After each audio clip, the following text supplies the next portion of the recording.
क्या तुम किसी डिफरेंट टाइप का ड्रामा ढूंढ रहे हो और जिसे देखने के बाद तुम्हें ऐसा फील हो कि हाँ बस इसी की कमी थी? तो कहीं और जाने की ज़रूरत नहीं, क्योंकि आज की ये सीरीज़ जो बेस्ड है सोल स्वैपिंग एक्सचेंज पर्सनालिटी पे।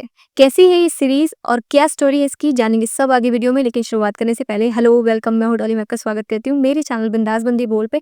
और अगर आप न्यू है मेरे चैनल पे तो वीडियो को लाइक करके सब्सक्राइब करना बिल्कुल ना भूलें।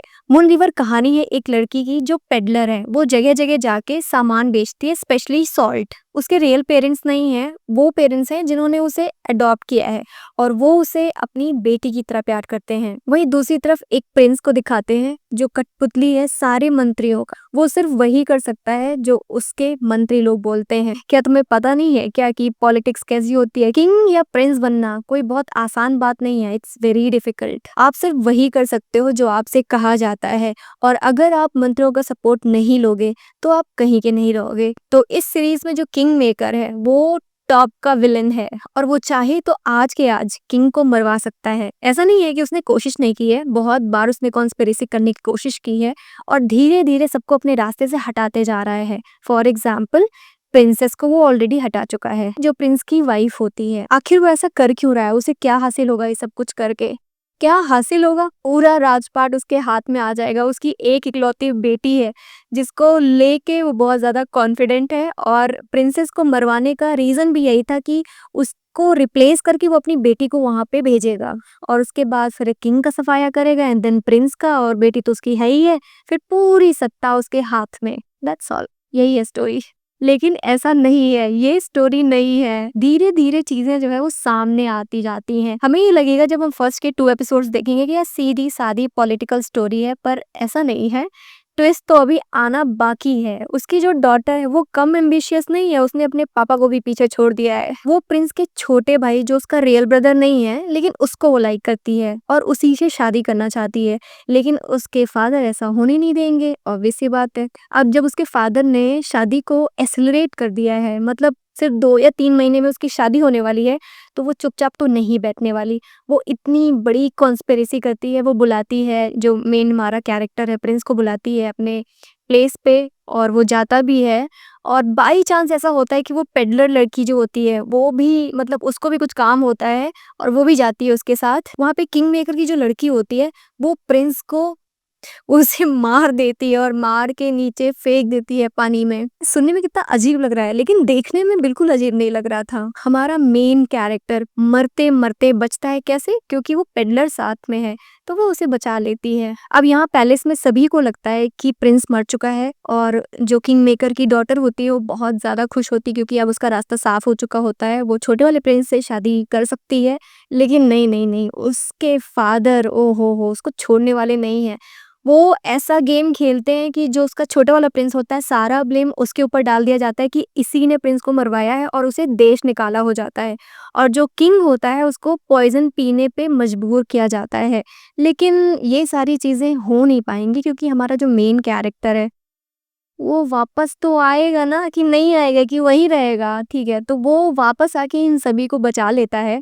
और इन सब चीज़ों के बीच में एक बहुत बड़ा ट्विस्ट सामने आता है कि जो पेडलर है, जो हमारी मेन कैरेक्टर है, उसकी शक्ल हूबहू प्रिंसेस से मैच करती है। जो जो हमारा मेन कैरेक्टर है उसकी वाइफ से, जिसे मरवा दिया गया था, उससे मिलती है।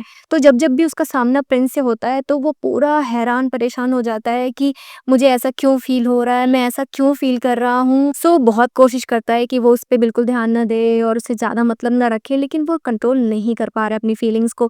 और बीच बीच में ऐसे कुछ सीन्स हो जाते हैं जहाँ वो ऐसे ऐसे कुछ डायलॉग बोल देती है, जहाँ उसे ये लग जाता है कि आखिर ये कौन है, क्योंकि ये सारी बातें सिर्फ उन दोनों के बीच में हुई होती हैं। तो सीन ऐसा बनता है कि जो वो पेडलर होती है उसने उसको बचाया होता है, तो वो उसको बोलता है कि एक दिन और रुक जाओ यहाँ कैपिटल में।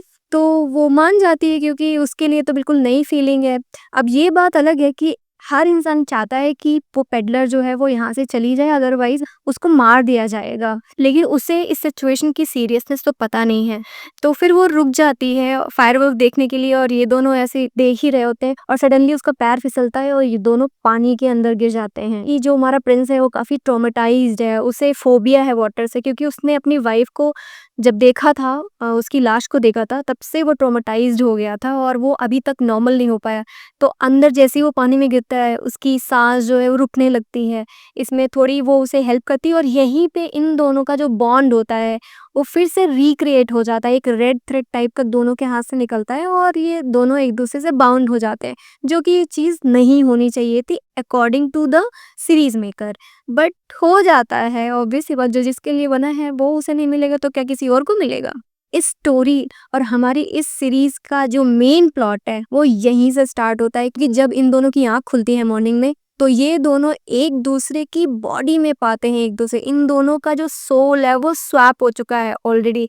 जो हमारी पेडलर है वो प्रिंस की बॉडी में है और जो प्रिंस है वो पेडलर की बॉडी में है। अब यहाँ से सीन इतना ज़्यादा इंटरेस्टिंग हो जाता है, मतलब हर एक सेकंड इतना फ़नी है, इतना मज़ेदार है कि हँसते-हँसते आपको फ़ील ही नहीं होगा कि कब एपिसोड पे एपिसोड ख़त्म होते जा रहे हैं। और किम सेजोंग और कांग टे-हो की केमिस्ट्री तो पूछो मत भाई साहब, क्या अल्टीमेट लग रहे हैं दोनों स्क्रीन पे।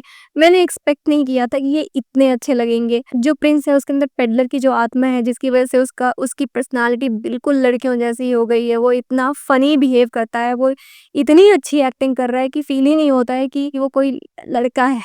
मतलब ऐसे ऐसे बोल सकते हैं। मुझे एक बार भी ऐसा रियलाइज़ नहीं हुआ। ऐसा लग रहा है कि दोनों की सच में पर्सनैलिटी एक्सचेंज हो गई है।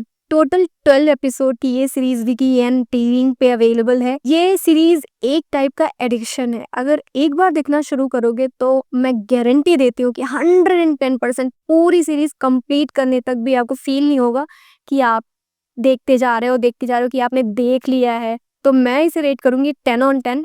आप भी इसे चेकआउट करो अगर नहीं किया है अभी तक, और कर लिया है तो मुझे कमेंट में लिख के बताओ कि कैसी लगी ये सीरीज़। ऐसी और वीडियोज़ के लिए मेरे चैनल को तुरंत फॉलो कर लो। That's all for today now. मिलते हैं नेक्स्ट वीडियो में, तब तक के लिए take care of yourself and keep watching me. Bye bye.